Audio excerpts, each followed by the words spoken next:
Ismaël soy dori la den kala atif de saden misim khubel far benana de hu kaden lehim hu asan de la nach am beten mari soy boy sharo besoida khate reisa bis hi la hoyde le bakh shmoy kitoy vadenoy le lam khaz doy viadoy vodoy remun soy. On continue à remercier Akadosh Baruch Hu pour tous les miracles que nous recevons et c'est pour ça que nous venons de dire le psaume 100 Mizmor le Toda, le cantique, le psaume de remerciement. Pourquoi? Ki tov Hashem le olam chasdo. Parce que Dieu, ta bonté, elle est éternelle. Et nous prions qu'on arrive déjà au moment de l'éternité. Le moment de l'éternité, la Goula avec Mashiach. Eh bien, demain soir, si chas v'shalom, on n'entendra pas encore aujourd'hui les sons du chauffard de Mashiach. Demain soir, on va commencer à fêter Rosh Hashanah.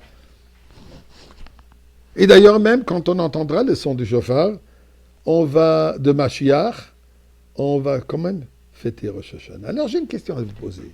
Et je soupçonne que vous vous êtes posé la question aussi.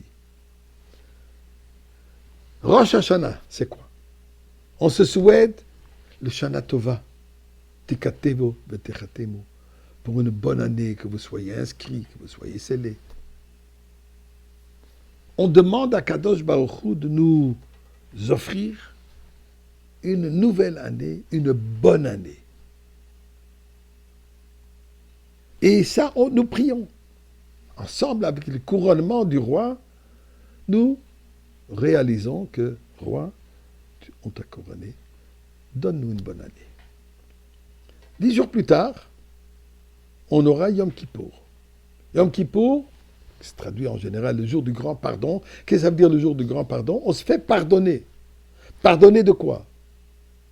Pardonner de toutes nos erreurs que nous avons malheureusement fait l'année dernière. Tous les mitzvot qu'on a omis de faire.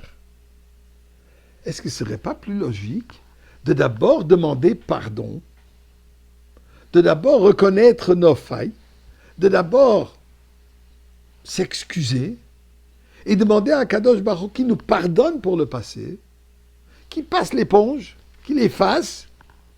Et là, une fois que tout le passé est effacé, là on vient, on dit à Kadosh Baruch Shana Tova, donne-nous une bonne année. Ce serait beaucoup plus logique de d'abord avoir le jour de Kippour et ensuite Rosh Hashanah. Les dates, Dieu va trouver une date particulière. Disons 10 jours avant Rosh Hashanah, on commence Kippour et ensuite on a Rosh Hashanah. Vers la fin du mois d'Elul, qu'on ait Kippour et ensuite on aura Rosh Hashanah. Eh bien, écoutez une petite anecdote. Le fameux Elie Wiesel, rescapé de la Shoah, celui qui, le prophète, si on veut, de la Shoah, après la Shoah, prophète moderne, ok? Survécu seul, perdu toute sa famille. À un certain moment, il s'est rappelé, avant qu'il est parti au camp de concentration, il a pris une montre qu'il a reçue de son grand-père pour sa bar mitzvah, une montre en or, qu'il a enterrée quelque part dans son jardin où ils habitaient, dans la ville de Siket. 20 ans après l'Holocauste, il est reparti. Il a réussi à retrouver cette montre. Il a déterré, il a trouvé la montre et il se sentait quelque chose du passé. En quittant, tout à coup, il a eu la réalisation. Il est reparti, il l'a remis. Il l'a re-enterré. Il dit pourquoi? Je veux enterrer ce passé.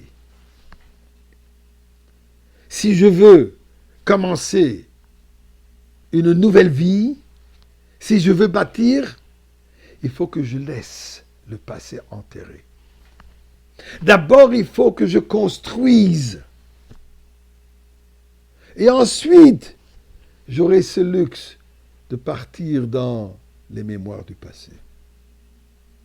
La Torah nous dit, Dieu nous enseigne, commençons avec le positif. Viens un nouvel an, viens Rosh Hashanah, la première chose, je m'engage à devenir un bon sujet du roi. De quelle manière?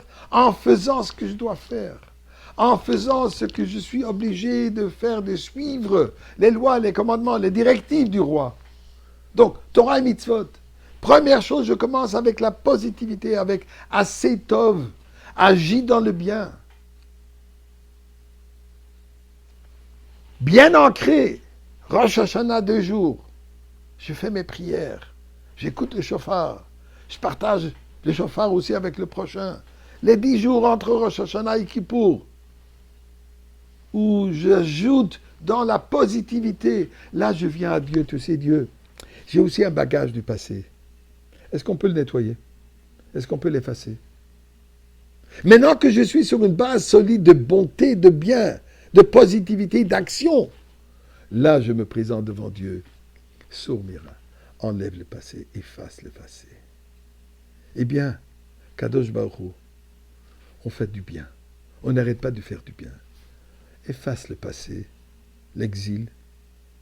Amène-nous dans le bien absolu, Mashiach, au Beth Amikdash, maintenant.